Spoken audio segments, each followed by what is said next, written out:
Hi everyone, welcome back to another video from Webtech Tutorial. In today's episode, I will be guiding you through how to delete recipient in Remitly. If you want to delete a recipient that you've previously added on your Remitly account, then the process is quite straightforward. So let's jump into the video right away. First of all, tap open the Remitly application and make sure to log into your account. Once you're signed in from the main home page, tap on Recipients at the bottom.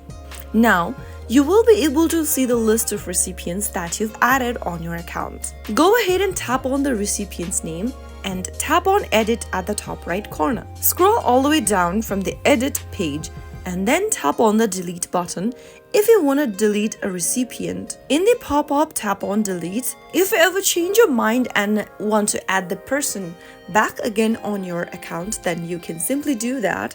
But if you want to delete the person for now, tap on Delete. And that is how you can easily get rid of a recipient on Remitly. That is how it's easily done. If you found the video to be helpful, go ahead and give us a thumbs up. Don't forget to subscribe to our channel by hitting the subscribe button. Also, press on the notification bell icon so that you'll never miss another upcoming upload from us. I will be back again in the next video. Thank you for watching.